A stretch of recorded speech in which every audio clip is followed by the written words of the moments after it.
দাদা বলে গেলে পুজোর আয়োজন এবং আমরা পুজো এখনই শুরু করব। তো পূজার দক্ষিণাগুলো আপনারা সবাই দিয়ে দিবেন। আমার তরফ থেকে আমার বড় দুই দাদাকে পাঠিয়ে দিচ্ছি। এই পূজার সতীগণ তোমরা কি সাজুগুজু করে আছো?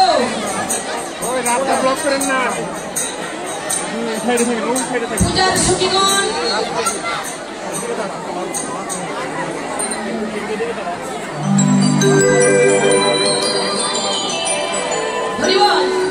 সতীগণ তোমরা পূজায়